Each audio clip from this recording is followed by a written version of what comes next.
kung ano ang klaseng tulong binibigay ng father mo sa iyo sa pagnenegosyo o dito sa pagbibili ng lupa. Nagbigay ba siya para sa pagtakbo mo bilang mayor?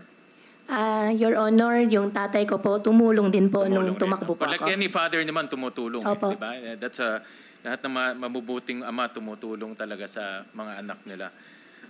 Dahil tinitignan ko, I'll flash it, no? Yung QJJ Farm, yung financial statements.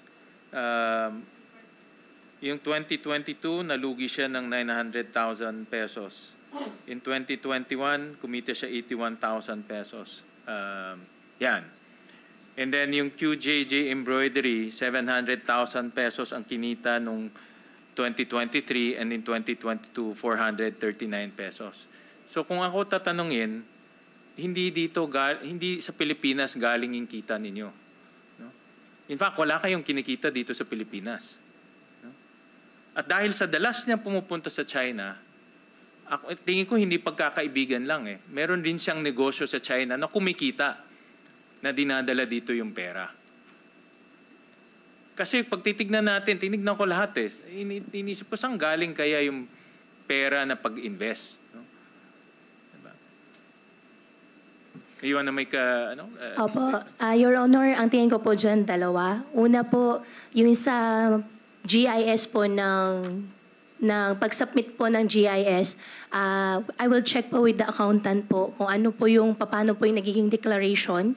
Definitely po, I believe po na kumikita po ang negosyo kasi ilang taon na, almost more than 15 or more than 20 years na po yung negosyo. I believe po na kumikita. Pero hindi, again, in the eyes, kasi alam mo, Mayor Alice, iba yung kwento, iba yung dokumento eh.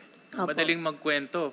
Pero kung yung dokumento, hindi yung lumalabas, yung kwento, walang pupuntahan yun, walang saysay yun. Diba? Kagaya yung kwento na anak ka ng kasambahay, hindi rin lumalabas sa dokumento.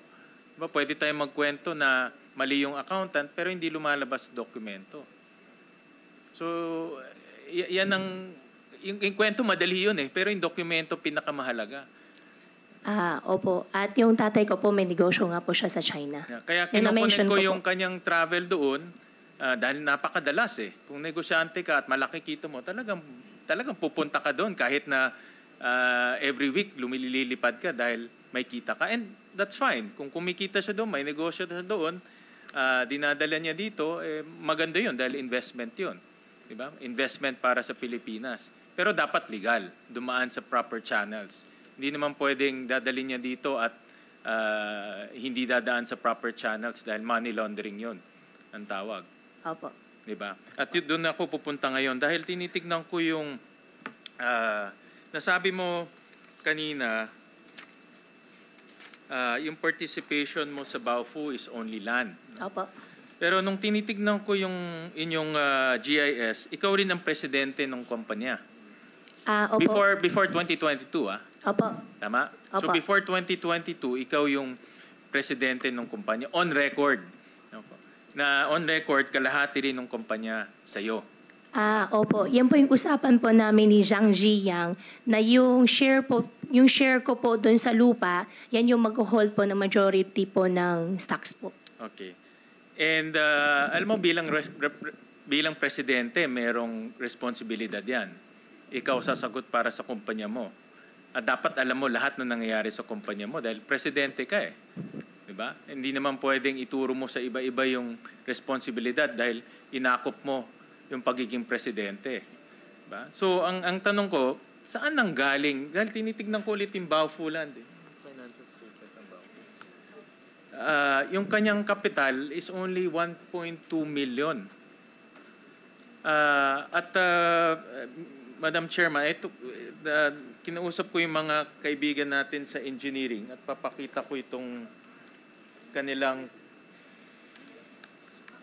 let's show itong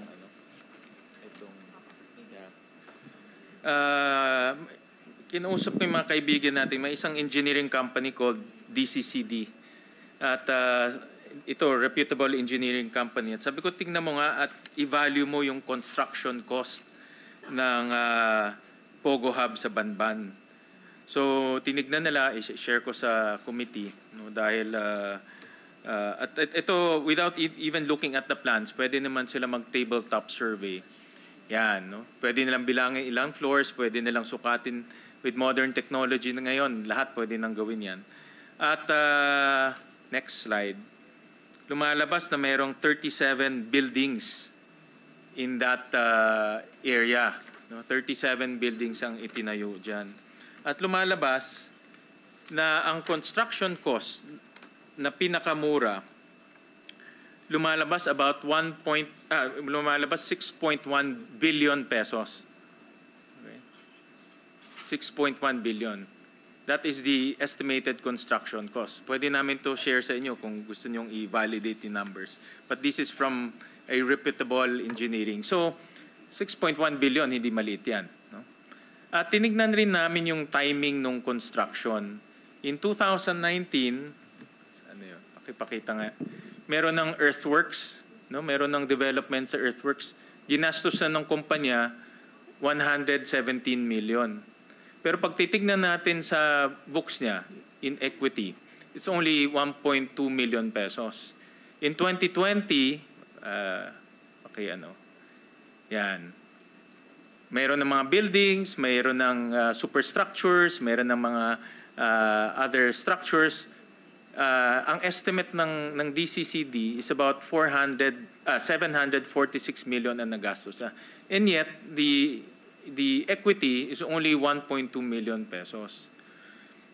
Kung ikaw ang negosyo, ikaw ang negosyante, bago mo gawin yan, maglalagay ka muna ng equity, di ba?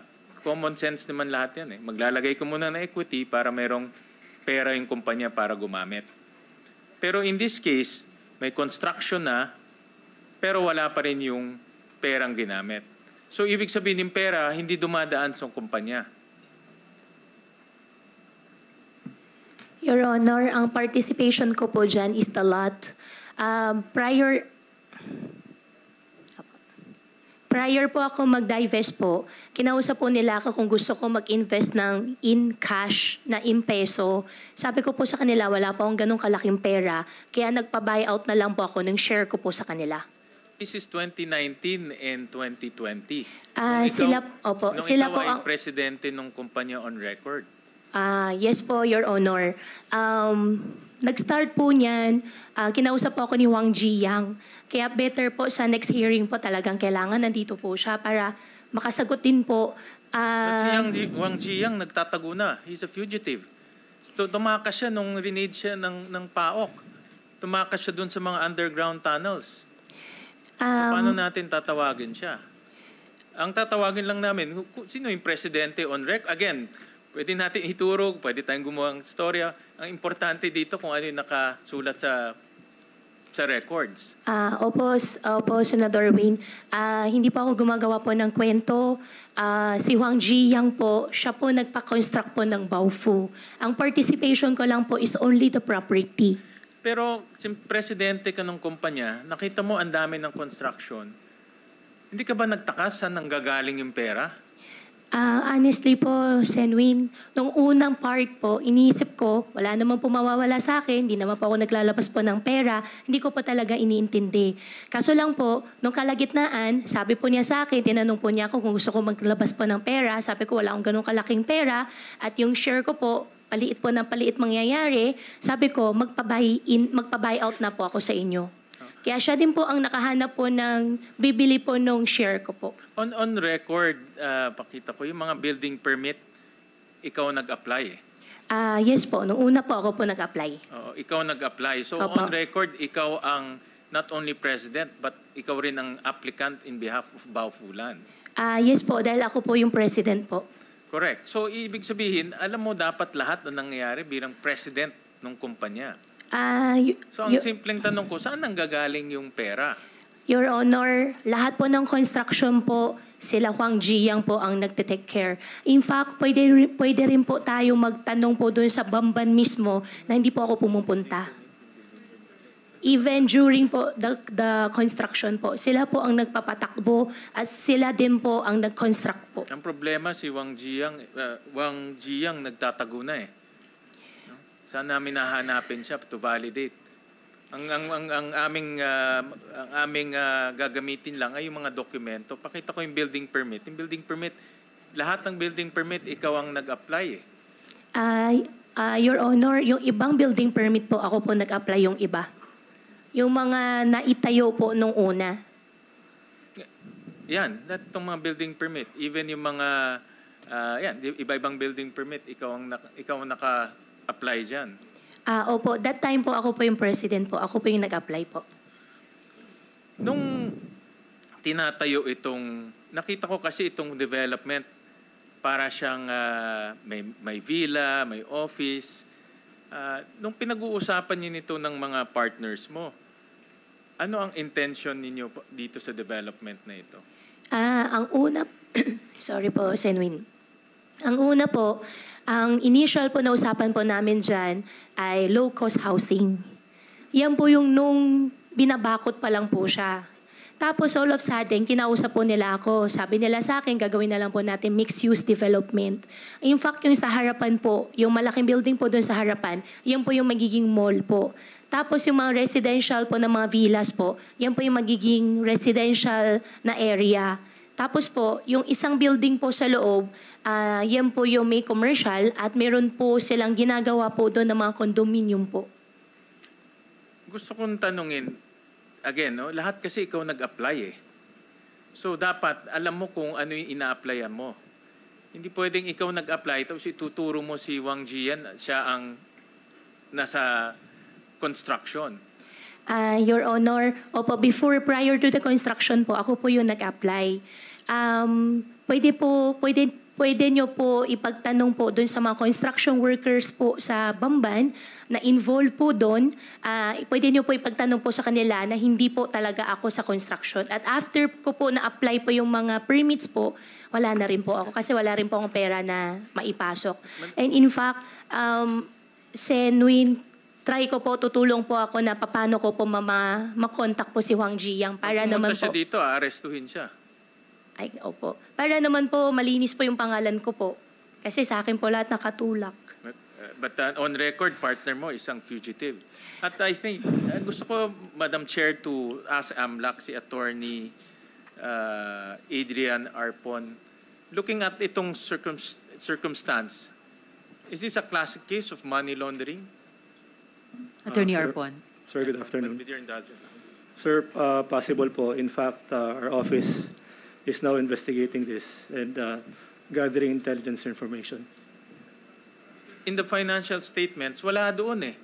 Ang pera galing, ewan ko galing saan, baka China, diretso ka agad, 6.1 billion pesos sa contractor.